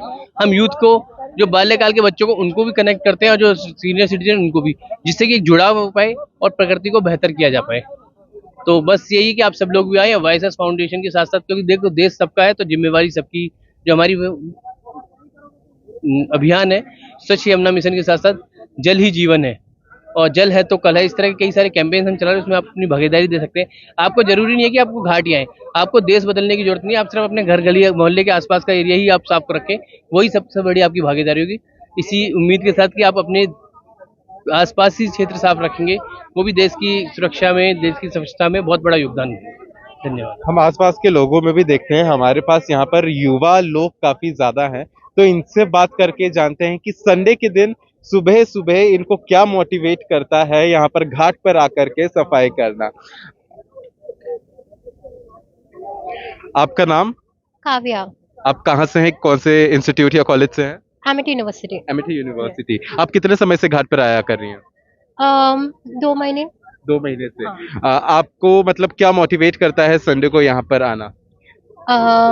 Well, actually, I cannot speak in so. Okay. Yeah, so basically, there's a lot of medical waste and everything. So it's very harmful to everyone, whether it's fishes or anything. So I want to save, all those fishes and everything. And when it comes to human lives, it also affects human lives. So I'm a real estate student. So as a real estate student, I want the environment to be clean. So that's also one of the perspectives that we see when it comes to property. So that what motivates me. We have heard a lot about the Gen Z's term used for this special age group. So what message you want to deliver to the people who give statements about the Gen Z's, that like they are doing this, they are doing that. But I can see on this special, on this Yamuna Ghat, the more majority of the humans are Gen Z generation. So what message do you want to give to the people of your age, of another age? Well, see, sustainability is very important, to be honest. And I think this generation, I'm a Gen Z person, so obviously our generation, we should understand that sustainability is a very important aspect. Whether when it comes to your house or river or anything, just keep it clean. Let's save the future. It's very important. What is there if there's no future? So we have to save our future, and yes, I would say Gen Z just see sustainability aspects everywhere and keep your environment clean. आप देख सकते हैं कि यहाँ पर अच्छे अच्छे बड़े बड़े कॉलेजों से बच्चे आए हुए हैं और यहाँ पर यमुना घाट पर सफाई अभियान में अपना सहयोग कर रहे हैं। इसका साफ साफ इनका बस एक ही मोटिव है कि हमारा ये जो एनवायरनमेंट है इसको हमें सही बनाकर रखना है। और आइए हम और भी लोगों से बात करके जानते हैं। इस वक्त हमारे साथ यहाँ पर सर मौजूद हैं जो सुबह से यहाँ पर बच्चों को गाइड किए जा रहे हैं, तो इनसे बात करके जानते हैं कि यहाँ पर सबसे बड़ा रोल किसका है। सर सबसे बड़ा रोल अगर कहा जाए ना तो ये बच्चे जो है ना, ये जो आप देख रहे हैं ना सफेद ड्रेस में जो जितने भी चेहरे देख रहे हैं, ये सब अनमोल हैं। यहाँ पे किसी को नहीं कहा जा सकता है कि कोई एक अनमोल नहीं। यहाँ पे सारे के सारे लोग जितने भी चेहरे दिखाई दे रहे हैं ना, वो सारे के सारे लोग अनमोल हैं यहाँ पे। तो किसी एक को इस चीज के लिए हम नहीं बोल सकते कि किसने, हाँ वाइसस फाउंडेशन ने इनको इकट्ठा किया है। लेकिन ये सब लोग अपनी मर्जी से आए हैं और अपनी मर्जी से यमुना मैया को साफ कर रहे हैं। यमुना जी की ये हालत देखो, नदी अपने आप को साल में एक बार स्वयं खुद साफ करती है, तो ये जो दृश्य है ये किस कारण बन जा रहा है? बहुत बढ़िया सवाल है आपका। अगर नदी अपने आप को एक साल में साफ करती है, सिर्फ एक साल में एक बार, फिर इसको गंदा करने वाले तो पूरे साल गंदा करते हैं ना दोस्त। अभी थोड़े दिन पहले इसने अपने आप को साफ किया, उसके साफ करने के बाद अब दशा देख रहे हैं ना, देख रहे हैं ना बच्चों को। हम यहाँ पे इसलिए नहीं आए हैं कि हम दिखावा कर रहे हैं, हम यहाँ ये दिखाने आए हैं कि नदी ने अपने आप को साफ किया, उसके बावजूद भी तुमने फिर से उसे गंदा कर दिया, तुम लोगों ने फिर से उसे गंदा कर दिया। तो इसलिए नदी ने फिर से गंदा कर दिया। यहाँ पर मुझे अनेक जो लोगों ने गंदा कर दिया, मुझे यहाँ पे सबसे ज्यादा जो कूड़ा कचरा दिख रहा है वो पूजा पाठ में इस्तेमाल किए जाने पदार्थ, चाहे वो धूप पत्ती का पैकेट हो, और मुझे तो यहाँ पर मैगी के पैकेट, चिप्स के पैकेट, बिस्किट के पैकेट भी नजर आ रहे हैं। तो आप जो लोग यहाँ पर यूथ है, ये तो इसको साफ कर रही है, इनका काम सराहनीय है, लेकिन आप उनको क्या मैसेज देना चाहेंगे जो घर बैठते हैं, जो कूड़ा कचरा यहाँ फेंकते हैं, उनसे क्या निवेदन करना चाहेंगे? बस आथू शर्म है तुम लोगों पे, तुम लोग गंदा कर रहे हो और ये बच्चे साफ कर रहे हैं। तुम जितना गंदा कर सकते हो करो, हम फिर भी साफ करेंगे। धन्यवाद। कहाँ से हो आप लोग? मैं आगरा से। मतलब कॉलेज जो है एमआईटी यूनिवर्सिटी है। एमआईटी से? हाँ, तो एनपी सारथी क्लब से। क्या लगता है, यमुना साफ हो पाएगी? बिल्कुल हो पाएगी अगर सब यूनाइटेड रहेंगे तो। अगर देखिए, अगर कोई आएगा ही नहीं, स्टेप ही नहीं लेगा तो फिर कैसे होगी। अच्छा, आप लोग तो सुबह उठकर आ गए, और जो बच्चे अभी भी सो रहे हैं उनके लिए क्या? उनके लिए यही है कि भाई मेहनत तो करनी पड़ेगी, आज करो चाहे कल, मगर अगर आप मेहनत नहीं करोगे, साफ नहीं करोगे, फिर आप भुगतोगे आप ही आगे जाके। आप नहीं भुगतोगे तो आपके आने वाली जनरेशन भुगतेंगी। अच्छा, गवर्नमेंट कई सारे स्टेप्स ले रही है यमुना को साफ करने के लिए, आपको क्या लगता है और क्या स्टेप्स लेने चाहिए यूथ के हिसाब से? क्लीन लग रहा है, अब थोड़ा सा अभी तो लग तो रहा है, बाकी पता चले। हम प्रैक्टिकली नहीं बता सकते, वो तो मेजरमेंट करके कि ऑक्सीजन लेवल कितना है, वाटर में कितना नहीं है। तो पहले से साफ लग रहा है थोड़ा? हाँ, थोड़ा लग तो रहा है जी। जिससे पहले झाग से नहीं लग रहे, केमिकल्स माइट भी शायद कम हुए हो। आप लोगों से मैं कुछ पूछना, एक दिन का मतलब ये एक इवेंट के रूप में हम देख रहे हैं, एक इवेंट चल रहा है, तो इवेंट के नजरिए से देख रहे हैं आप लोग, या फिर इसको एक मान रहे हैं कि हाँ मुझे सफाई करनी है या मैं साफ कर सकता हूँ? क्या कर सकते हैं हम साफ यहाँ पर? हम इवेंट के थ्रू नहीं, मतलब वो तो है इवेंट के, लेकिन हाँ हमको साफ करना भी चाहिए।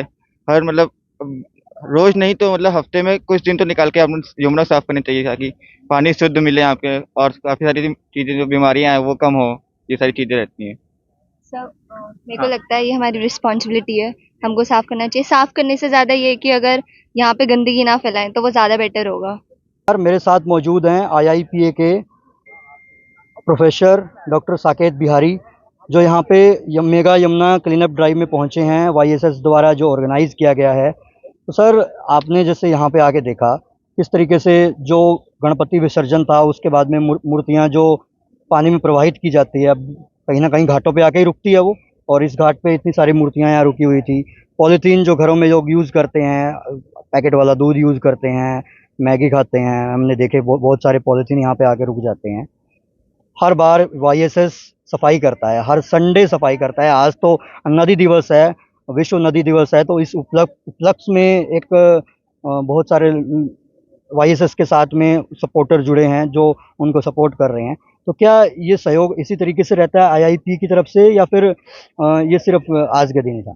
नहीं, IIPA का अपना एक डेडिकेटेड प्रोग्राम है नमामि गंगे का, जिसके अंतर्गत जितनी भी ट्रिब्यूटरी नदियां हैं उनको भी क्लीन करने का इसमें प्रावधान है। और इसके लिए हम सेंसिटाइजेशन वर्कशॉप, चाहे स्कूल में हो, चाहे कॉलेजेस में हो, या NGO के लोग हों, या फिर डिफरेंट गवर्नमेंट ऑफिसेस के लोग हों, उनके लिए हम लोग चलाते हैं, ताकि जब अवेयरनेस कॉमन पब्लिक तक जाएगी तो निश्चित रूप से इसका प्रभाव नदियों के स्वच्छता पर पड़ेगा। इसलिए भी जरूरी है कि आप देखिए, जैसे कि अगर धरती को देखें तो यहाँ पर 70% पानी है, हमारे बॉडी में भी 69% के पास पानी है, और यदि पानी ही प्रदूषित हो जाएगी तो किस तरीके से जनजीवन स्वस्थ रह पाएगा।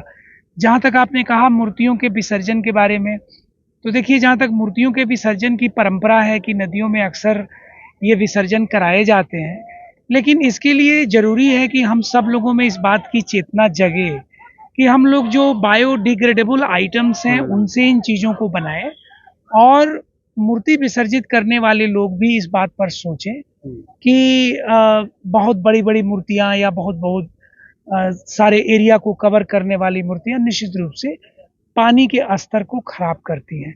मैं आपको एक उदाहरण देना चाहूँगा कि जब मैं अमेरिका में हडसन रिवर के पास टहल रहा था एक किनारे पर, तो मेरे एक दोस्त थे और मैं अपना कान खुजला रहा था एक कागज से। तो खुजलाने के बाद से मेरे मन में इच्छा हुई कि उस कागज को मैं फेंक दूं। जैसे ही मैंने फेंकने की कोशिश करी, मेरे मित्र ने तुरंत मेरा हाथ पकड़ लिया कि आप ऐसा नहीं कर सकते।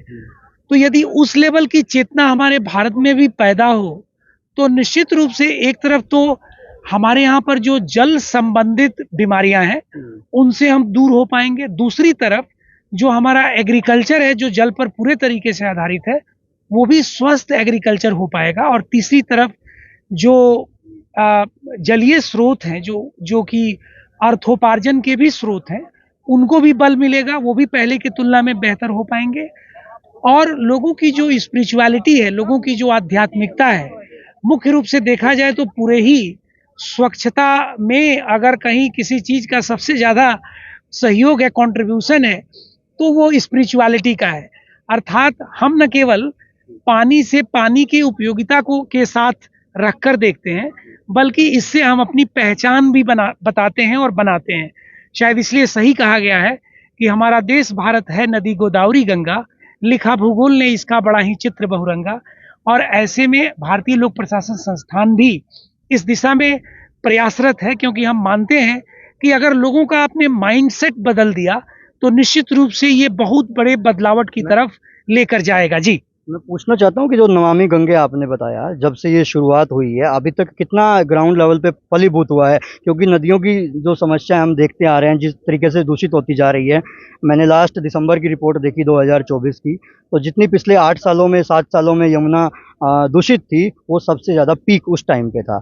और ये कह सकते हैं कि दिन प्रतिदिन उसका दूषित का जो लेवल है वो बढ़ता जा रहा है। इस टाइम पे भी अगर हम देखेंगे यहाँ पे तो ऐसा लगता नहीं है कि हम किसी नदी किनारे खड़े हैं। नाला भी कहना नहीं चाहिए, बट मैं कहूँ तो वो कहीं ना कहीं गलत नहीं होगा। तो इस पर आप क्या कहना? नहीं, आपने बिल्कुल सही कहा, और इसमें मैं कहना चाहूँगा कि भारतीय लोक प्रशासन संस्थान का जो प्रयास है इस दिशा में नमामि गंगे प्रोजेक्ट के अंतर्गत, उसमें ज्ञान गंगा, अर्थ गंगा, अविरल गंगा, ये तमाम कंपोनेंट्स जुड़े हुए हैं, और इसके माध्यम से हम लोगों के पास जाकर उनको सेंसिटाइज करते हैं। लेकिन ये जो प्रदूषण की समस्या है इसको 2 वेज पर देखना पड़ेगा। एक तो उपाय ये है कि हम कुछ लीगल प्रोविजंस भी लेकर आए, स्ट्रिक्ट लीगल प्रोविजन, जैसा कि हमने आपको अमेरिकन एग्जाम्पल दिया कि इसमें आप ऐसे ही कोई कचरा वगैरह ना फेंक दें, और अगर फेंकते हैं तो उसके लिए हम जबरदस्त इन्वायरमेंटल सेस को रेकमेंड करें, इसके लिए ये जरूरी होगा। और दूसरी तरफ से अगर आपको पहले से ही इसके बारे में जागरूकता है तो बॉक्सिंग का एक ज्ञान है जो कहता है कि हिट द हेड, आप दिमाग को ठोकर मारिए, निश्चित रूप से पूरी शरीर आपके बस में होगी। तो यदि मेंटल लेवल पर, करिकुलम के लेवल पर, स्कूली लेवल पर, कॉलेजों के लेवल पर लोगों को जब पढ़ाया जाएगा, बताया जाएगा, समझाया जाएगा कि किस तरीके से जलवायु को सुरक्षित रखना संपोषित विकास का परिचायक है, तो निश्चित रूप से इसमें क्रांतिकारी परिवर्तन आपको बहुत जल्दी देखने को मिलेगा। लेकिन इसमें सबसे जरूरी है इच्छा शक्ति के रूप में मैं देख पा रहा हूं कि एक अलग ड्राइव भारत सरकार ने ऑलरेडी गठित किया हुआ है, जिसके माध्यम से इस पर विशेष ध्यान दिया जा रहा है। लेकिन लोगों की भागीदारी भी उतनी ही जरूरी है, क्योंकि जब तक लोग भागीदार नहीं बनेंगे, जब तक लोगों की सहभागिता नहीं बढ़ेगी, जब तक लोगों को ज्ञान नहीं होगा, निश्चित रूप से इस दिशा में हम बहुत ज्यादा सफलता प्राप्त करने के स्वरूप में नहीं रहेंगे। अभी सरकार ने, जैसे आपने बताया कि भागीदारी कर रही है, अभी दिल्ली के अंदर 38 STPs हैं जो सीवेज ट्रीटमेंट प्लांट है, उसमें से 21 से 22 है जो प्रॉपर तरीके से वर्क कर रहे हैं। तो इसमें सरकार अभी, जैसे मैंने सर्दियों में रिपोर्ट बनाई थी यमुना पे, तो उस टाइम पे भी लगभग यही आंकड़ा था। तो सरकार बदली, उसके बाद में तो बीजेपी की सरकार आई है, तो इस सरकार ने कितना कितने हद तक और प्रयास किए यमुना को साफ करने में। हमने देखा भी कि सरकार सत्ता में आने के बाद में पहले दिन से ही कुछ ना कुछ नीतियां लेके आई, यमुना की सफाई की, पूजा अर्चना के ऊपर रेखा गुप्ता जी पहुंची यमुना किनारे। तो सरकार की जो मुहिम है वो कितनी फलीभूत हो रही है यमुना को साफ करने में, दिल्ली की यमुना को। देखिए, जहाँ तक दिल्ली के यमुना का सवाल है, आपको पता ही होगा कि यमुना तकरीबन 3-4 स्टेट से होकर गुजरती है और यमुनोत्री ग्लेशियर से जो 4500 मीटर बुरा हाल दिल्ली में आकर ही होता मैं आ रहा हूँ, 4500 मीटर ऊपर है, तो वहां से ये निकलती है। दिल्ली में आने पर जरूर इसका बुरा हाल होता है, लेकिन मुझे ये विश्वास है कि जो संप्रति की सरकार है उसके पास इच्छा शक्ति है और वो करना भी चाहती है इन चीजों को। और मुझे पूरा उम्मीद है, इतना जल्दी आपको प्रभाव पर्यावरण का तुरंत देखने को नहीं मिलता, लेकिन ये जो प्रयास, जिस प्रयास के लिए हम लोग यहाँ पर एकत्रित हुए हैं, ऐसे अगर छोटे छोटे प्रयास भी किए जाते हैं तो इनका जो इम्पैक्ट है वो बहुत बड़ा हो सकता है। और मैं इसमें पूरा आश्वस्त हूँ कि संप्रति की सरकार निश्चित रूप से इस पर गौर फरमाएगी और पूरा प्रयास करेगी कि यमुना को निश्चित रूप से सुरक्षित और संरक्षित किया जाए। आपने बिल्कुल एसटीपी की जो बात आपने कही, उसमें मैं समझता हूँ तकरीबन 21 एसटीपीज प्रॉपरली काम कर रही हैं, लेकिन अभी हमें और भी उस पर उसके गुणवत्ता को बढ़ाने की जरूरत शायद पड़ेगी और उसके लिए भी निरंतर लैब में एक्सपेरिमेंट्स हो रहे हैं जहाँ तक मुझे समझ है। और जैसे फ्लोराइड का मात्रा वाटर में कुछ ज़्यादा है, तो उसको कम करने का, जैसे कि कोरल रीफ्स और जो मैनग्रूव्स वाली चीज़ें हैं उसको भी हम ठीक कर सकें, जलीय जीवन को प्रोटेक्ट कर सकें, ऑक्सीजन के मात्रा को इसमें प्रचुर बढ़ाया जाए, इसके लिए सफाई की जरूरत पड़ती है। इतना टाइम क्यों लग रहा है? मतलब सरकार दिल्ली में 10 साल केजरीवाल की सरकार रही, उन्होंने भी यमुना के लिए बहुत बार बजट पास किया। बीजेपी की सरकार है, इन्होंने भी बजट पास किया। मतलब एक यमुना नदी को साफ करने में कितनी प्रोसीजर होती है या फिर इतना टाइम क्यों लग रहा है? क्या कारण है? प्रोसीजर के बारे में भी ना कमेंट नहीं करूंगा और मैं इस पर भी कमेंट नहीं करूंगा कि पिछले 10 साल में यमुना क्यों नहीं साफ हुई, क्योंकि यमुना की सफाई में 2 बहुत महत्वपूर्ण घटक हैं, उसको आपको ध्यान में रख के ही चलना पड़ेगा। अब मान लीजिए एक तरफ से आप सफाई कराएं और दूसरी तरफ से लोग गंदगी फैलाएं, और हमारे पास कोई स्ट्रिक्ट लीगल प्रोविजंस नहीं है, या जो लीगल प्रोविजंस भी हैं वो थोड़ा सा इलास्टिक से हैं। अगर इस तरह की बात होगी तो कभी भी यमुना साफ नहीं हो पाएगी। ऐसी स्थिति में हमें कहीं ना कहीं प्रोविजन को मजबूत करना पड़ेगा। नहीं, हमें कहीं ना कहीं नीम के घूंट को पीना ही पड़ेगा, क्योंकि इसका जो प्रभाव है वो बहुत अर्थपूर्ण और महत्वपूर्ण दिखाई देता है आगामी वर्षों में। निश्चित रूप से हमें, देखिए, रूल्स क्या है, रूल्स को इम्प्लीमेंट करने के लिए इम्प्लीमेंटर्स चाहिए, लेकिन 140 करोड़ देश के आबादी में क्या केवल रूल से काम हो सकता है? नहीं, लोगों को इसके लिए शिक्षित भी किया जा रहा है। शिक्षा भी एक तरीके से बहुत बड़ा अप्रत्यक्ष कारण है रूल को फॉलोअर बनाने में, रूल अबाइडिंग सिटीजन को प्रिपेयर करने में। राजधानी की बात है यहाँ पे, तो जहां तक राजधानी की बात है तो निश्चित रूप से काफी कुछ ज्ञानी लोग हैं, लेकिन इसके बावजूद भी हमें रूल को तो सख्ती करना ही पड़ेगा। जी, तो जैसे मैंने बताया कि इंडियन ऑयल भी यहाँ पे जो पखवाड़ा चल रहा है उसमें मदद कर रहा है, तो उन्हीं की तरफ से मुझे भी कैप पहना दी गई है। और पॉलिथीन जो फेंकते हैं लोग, मिट्टी भर जाती है। अभी पीछे जैसे बाढ़ आई थी दिल्ली में, तो उसकी वजह से ये किनारे पे आ गए हैं सारे, इनमें मिट्टी भर गई है। सारे पॉलिथीन आप यहाँ पे देखेंगे ना, सभी में मिट्टी भर गई है। मिट्टी भर के इनमें मिट्टी निकालना ही मुश्किल हो रखा है, पूरा जम गए हैं पूरे के पूरे। जितने पॉलिथीन आते हैं, इसलिए बोला जाता है कि पॉलिथीन का इस्तेमाल कम से कम करें। और यही पॉलिथीन आके देखना, अलग अलग जो भी पॉलिथीन है हम दुकानों पे यूज़ करते हैं, कुछ दवाइयों के हैं, दूध के पैकेट्स जो हम घर में दूध यूज़ करते हैं ना, अमूल का हो गया या मदर डेयरी का या जो भी कंपनी का, उसके पैकेट्स यहाँ पे आके अटक जाते हैं। उसके बाद अभी वाई से सफाई कर रहा है, हम भी लगे हैं साथ में। तो बस मतलब यही बनता है, पॉलिथीन का इस्तेमाल कम करें। मूर्तियाँ पड़ी है, देखो यहाँ पे मूर्तियाँ पड़ी है।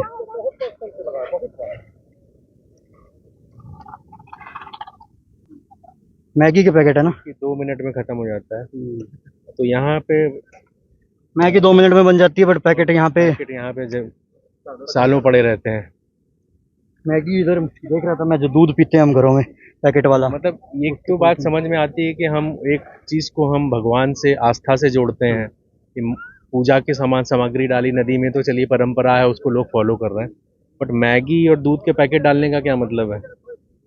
वो भी नदी में। तो बड़ा पैथेटिक सिस्टम है। सो इन्हीं सब चीज़ों को हमें अवेयर करना है लोगों को। इन चीज़ों को कम से कम ये समझें कि ये कहीं ना कहीं उनके बच्चों को ही हार्म करने वाली है, कहीं ना कहीं हम सबको हार्म करेगा। ऐसा नहीं है कि सिर्फ किसी एक के लिए है।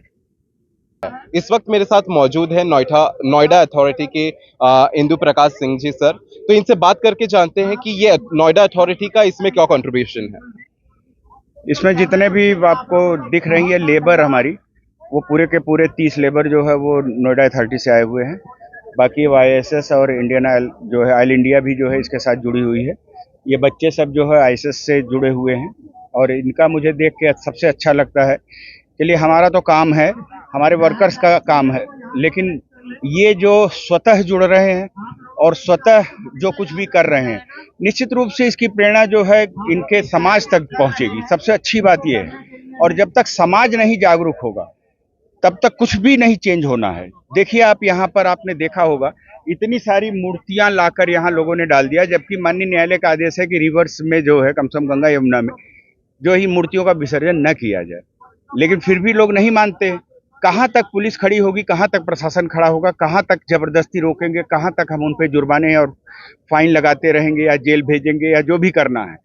तो ये कोई आवश्यक नहीं है जब तक कि अंदर से आदमी के नहीं। तो ये जो बच्चे हैं वो सबसे बड़ी प्रेरणा है कि वो सबसे बड़ी सीख दे रहे हैं लोगों को कि देखिए वो इतने सब अभी मतलब संडे का दिन है और संडे के दिन सुबह 7 बजे यहाँ आना और हमारे साथ हाथ मिलाकर और ये सारे काम करना, मतलब यदि ये काम वो कर रहे हैं तो यही बहुत बड़ी प्रेरणा है अन्य लोगों के लिए कि अगर सुबह 7 बजे निकलकर संडे के दिन आकर और इस तरीके से करते हैं। हम नहीं कहते हैं कि एक दिन में हम पूरी रिवर क्लीन कर लेंगे, लेकिन एक संदेश हम समाज में देने का प्रयास करते हैं कि देखिए अगर इस तरीके से छोटा छोटा एफर्ट हर कोई करेगा तो निश्चित रूप से एक दिन यमुना जी सरकारें तो कर ही रही हैं, हम क्या योगदान दे रहे हैं, हमें सबसे ज्यादा, क्योंकि कचरा तो हम डालते हैं, सरकार थोड़ा डालती है। तो हमें इसको जो है सभी को महसूस कराना है और अपनी तरफ से जो भी कर सकते हैं हम लोग करते रहेंगे। जैसा कि आपने कहा यहाँ पर जो काफी अलग अलग इंस्टीट्यूट से बच्चे आकर के आपका इस अभियान में साथ दे रहे हैं, आप दर्शकों को क्या कहना चाहेंगे, उनको क्या मैसेज देना चाहेंगे कि वो कैसे इसमें योगदान दे सकते हैं? देखिए प्रत्येक व्यक्ति, प्रत्येक नागरिक जो देश का नागरिक है, उन सभी की ये जिम्मेदारी है कि अपने देश को स्वच्छ रखें। माननीय मोदी जी ने जिस समय कार्यभार संभाला था, पहला टारगेट गांधी जी के बाद हम समझते हैं कि बड़े पैमाने पर इसे उन्होंने ही समाज के बीच में लाया था। और अगर हर कोई अपना योगदान नहीं देगा अपने राष्ट्र को स्वच्छ रखने में, अपने देश को स्वच्छ रखने में, तब तक यह अभियान पूरा नहीं हो सकता है। तो मैं सभी लोगों से यही कहूंगा कि सभी लोग आएं और इसमें निश्चित रूप से अपने स्तर पर अपनी चीजों को सिर्फ बचाएं तो भी काफी हद तक हम स्वच्छता के मानक को पूरा कर लेंगे। अभी जैसे कि नवरात्रि चल रही है, जैसे कुछ दिन पहले गणेश चतुर्थी थी, तो वहां पे गणेश जी की मूर्तियां हैं, तो नवरात्रि चल रही है, तो नवरात्रि अब दुर्गा पूजा अंत होने वाला है, तो उसके लिए आप क्या मैसेज देना चाहेंगे पंडालों को? सभी पंडालों से मेरा अनुरोध है कि पहले बात तो जो वैसे वाली मूर्तियां न लें, जो टेरिकोटा वाली होती है, जो गलती नहीं है, इको फ्रेंडली लें। दूसरा ये है कि अगर वो नहीं भी उस तरीके के लिए हैं तो कहीं साफ जगह पे गड्ढा खोदकर और मूर्तियों को उसमें जो है नीचे दबाएं साफ जगह पर, न कि जो है वो नदियों में लाकर फेंकें। नदियों में लाने पर तो प्रदूषण ही बढ़ेगा, इसलिए अपने स्तर पर उनको सभी को ये प्रयास करने की आवश्यकता है।